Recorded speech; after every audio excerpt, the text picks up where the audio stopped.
So today we're going to be talking about how you can improve your Adagio, how you can make more out of your développés, more out of your upper body, and some tips and tricks to really help you stand out in class and auditions during Adagio.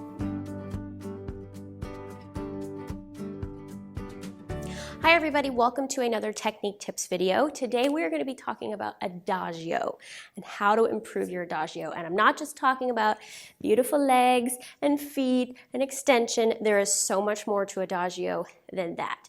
As someone who has given auditions and judged ballet competitions, I enjoy the dancers, not who can wrap their legs around their head, but who make more out of it, who make more out of the steps. That's how you're going to catch somebody's eye in an audition in a master class, is by being that student that's not just développéing and calling it a day. So let's talk about développés first. Développés, everybody loves them, everybody hates them, love-hate thing. The number one thing I see with people in développés is this, okay? If you start to développé and start changing your upper body to try and hold it, you're gonna look like this. First of all, it's not very cute. Second of all, it's so much harder to balance if you're up like this, okay? I see so much tension and like, I have to balance. No, what I want you to start doing on your développés is exhale, push down. It's like this push-pull thing. So watch the difference. If I'm gonna développé front and I'm gonna try and hold it like this, I'm very unstable and I can't balance. But if I think exhale and push down into the standing leg, shoulders down, look, I'm so much more stable than this, and it's far more attractive. It also helps you turn out more because the more uptight you are, the less you're going to be able to turn out.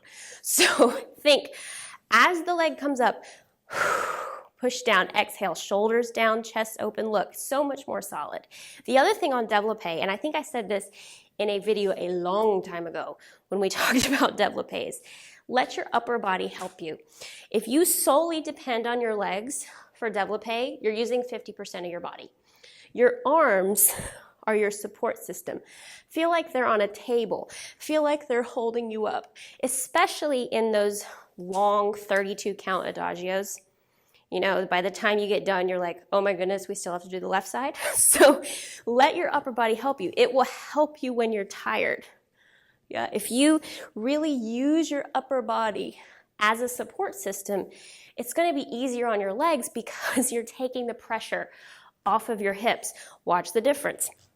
Développé front. If I'm only using my legs, I feel so much weight. Look, I'm sinking. It hurts. My hip flexor is gripping. But if I let my upper body help me and support me, I'm telling you, this gets so much lighter and not like this sinking into the floor. So those are my tips for développés. Exhale. Look, I'm out of breath trying to do this. You also get more tired. Exhale and let your upper body help you. My biggest pet peeve with Adagio is when I see someone do this. Let's just do this for example. 1 and 2 and 3 and 4. Boring, next. I'm not gonna look at you, I'm over it. You wanna use every note of the music. 1 and 2 and 3, look, I barely get there. 4, and then 5, 6, 7, and 8. Unless otherwise specified by your teacher, Adagio doesn't stop. It's not petit allegro where you have to go like this. So unless your teacher wants 1, highly doubt they would want that. All your music, 1 and 2. You can even get there and hold 3 and 4. Keep growing, 5 and 6. And you know what I mean? Instead of 1 and 2 and 3 and 4. And you know what I mean? It's so much more interesting. It's more fun for you guys. And as the teacher or the auditioner, that's your Adagio is your chance to show off your musicality. Let's say you're like me and you are not a jumper. You're not, you know your petit allegro isn't good. Adagio is your chance to shine. So let them see that.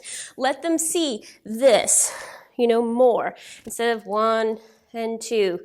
Oops, I'm early. It never stops. It always keeps growing. The other thing I like to tell students is that ballet should be circular. Adagio especially should be circular. It's not 1 and 2. Think back to go front, 1 and 2. Think down to go up. Even if you're classical and you don't do the balancing arms, you can still be very movement. You know what I mean? 1 and 2. It doesn't have to be 1 and 2. So left to go right, down to go up, back to go front. You know what I mean? It should be this continuous moving through water thing. It's not just about sticking your leg up, pointing your foot, and having it look pretty. I guarantee you that's not what the teacher is looking for. So you do a double pay like this, and your foot looks like this, but your face is dead, your upper body is dead, and you got there 2 counts too early. I don't care how high your leg is. I really don't. Could care less. Because I can find somebody else who can do that and have the upper body. Because when you're trying to get a job as a performer, as a professional dancer, you're not going to double pay on stage. Unless it's some weird intentional piece, you're not going to walk to the center of the stage, double pay second and hold in the middle of Nutcracker or Swan Lake or Sleeping Beauty. Swan Lake, you're going to double pay side as the Swan Queen and then do this. You know what I mean? There's going to be something else. It's not just going to be about, it's not, I'm telling you. So start using all your music back to front. You know what I mean? If you have to finish in Susu, up, open, use your upper body, and finish, not 5 and 6 and 7. It's like, because Adagio tends to also get very boring. So your job as the dancer is to make more out of it. So to recap, think push down on those développés, let your upper body help you, use all of your music, and think a little bit more back to front, front to back, down to go up. You know, it doesn't matter what style you're in, even classical dancers. Some of the best dancers, even if they're classical arms, it's continuous movement. It's not just about sticking the leg up and holding it. The other thing that is such a pet peeve of mine and of many of your teachers is your head. This is not écarté. This is not écarté. This is not écarté. Head and eyes, all of it.